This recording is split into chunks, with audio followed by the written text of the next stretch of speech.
Hey everyone, it's Katie from Katie's Scrappy Studio, and I'm having to use my webcam in iMovie because I broke my flip cam.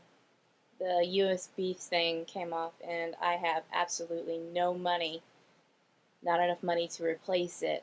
Cheapest I can find to replace it is $40, and I don't even, I'm not even close to having $40. So until I can replace my camera or figure out if my parents' digital camera can record video, this will be the format or the setup, and it's not too bad because I can actually see what I'm doing. And it's a lot closer than I can get with my flip cam. So what we're going to be making today, what I'm going to show you how to make, is a little box like this, and it's really simple to make. Just like that. You basically make two boxes, and you don't have to score or anything like that. All you have to do is fold and then make two cuts, and you usually don't even need any adhesive with this. This right here is actually a box that I'm going to be using to hold dog treats. So for sale at a craft fair, hopefully that I'll be doing this fall. I've been making lots of stuff. I need to do a video on everything I've made so far. But it's really super simple. This one right here is 3 by 3. It won't hold something that's 3 by 3. It'll have to be a little less. But I'm not exactly sure how to determine what size paper you need to get what size box. I haven't played around with that or figured it out. But I do know that with this size right here, you need to start with if you're making your bottom is going to be bigger or smaller. The bottom piece is going to be smaller than the top because the top has to go over it. So the top is the paper you want to use to make sure that it's out, what's going to be outside, because it's going to completely cover the sides. So let's get started. I'm going to make the top first. Hopefully this will be a little easier to see. This is paper from the Rockstar collection from DCWV. Now what I have here for my bottom is 8.5 by 8.5, and that's what made the 3-inch box. And when you do this, you can do any size you want. And all you have to do is take your bottom size and then add 1/4 of an inch to the top, all the way around. So this is 8 3/4 by 8 3/4. So first thing that we're going to do is, I'm going to do this flipped over, is we're going to fold it one corner over to the other corner. The setup isn't too bad if I wasn't so much in frame. Okay, so we have that. Then we're going to do it the opposite way. Yeah, you guys let me know what you think of this setup, because it might be my go-to setup. No batteries needed. Don't have to worry about running out of time. I can see what I'm doing on the screen and how much time I've been talking and babbling. So now we have this with 4 triangles. Next, we're going to take this triangle right here and fold it up to the center. And we're going to do that with all 4 corners of your paper.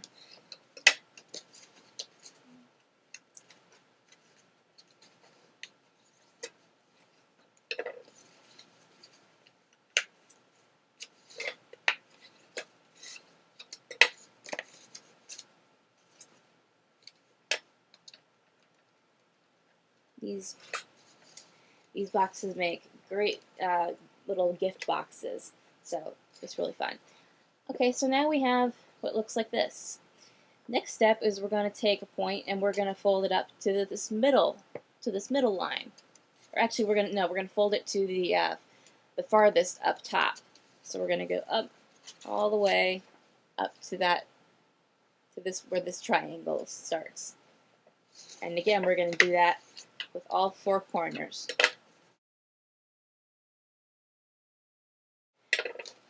Okay, and we have one more set of folds to do, and that is to fold the corner down here to this score line right there. And we're going to do that on all 4 sides. Okay, so now we have what looks like a very quilted pattern.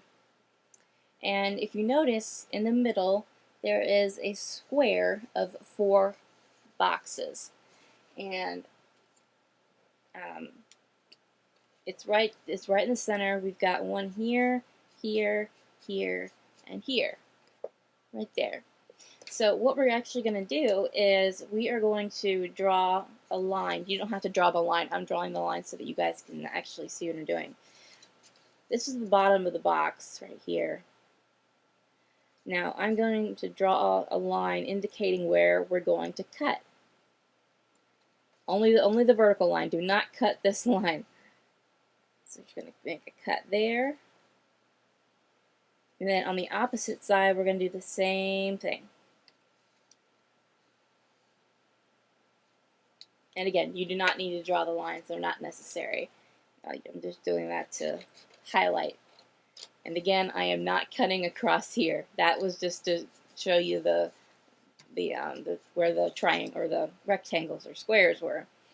I guess squares technically are rectangles too, but okay.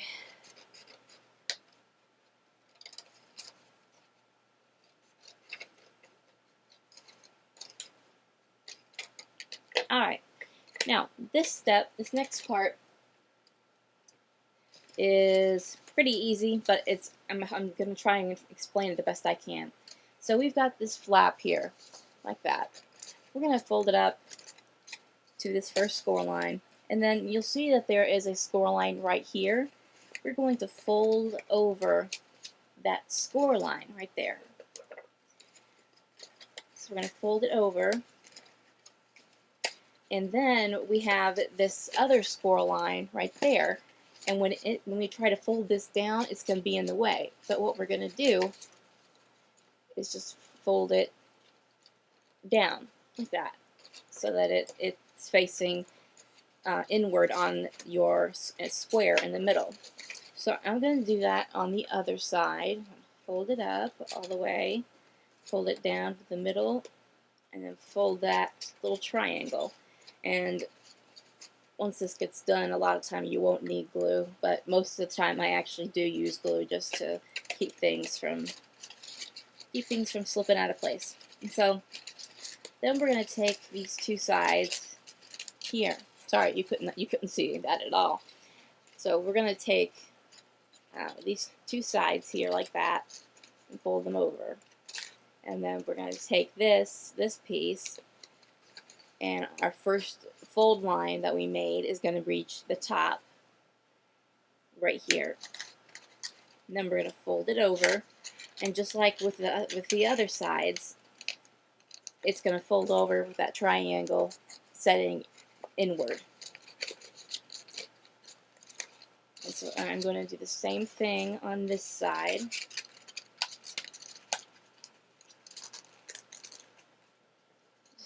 Fold it up, fold it over, and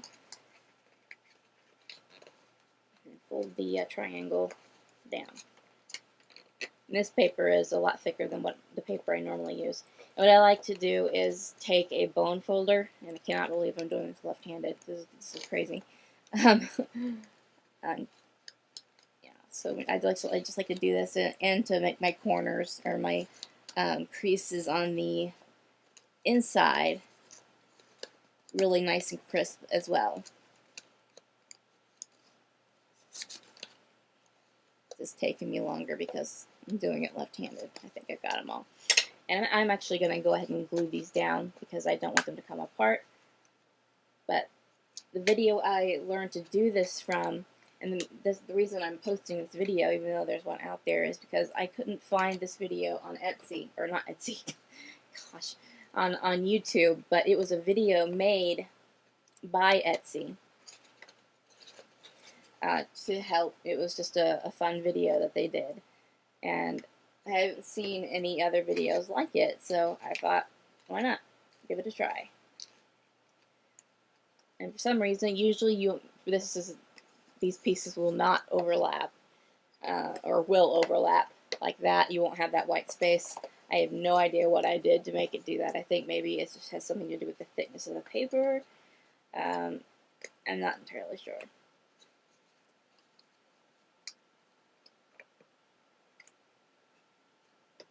Okay, so I'm going to set this aside for right now. And then we're going to use my 8.5 by 8.5 sheet of paper, and I'm going to do the exact same thing that I did with the other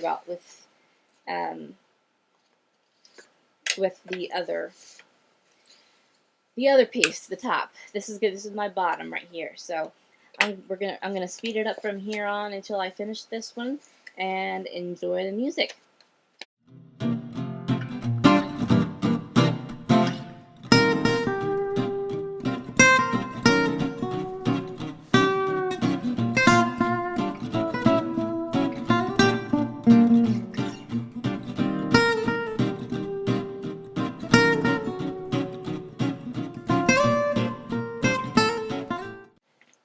Okay, so now we have the bottom done, and the top,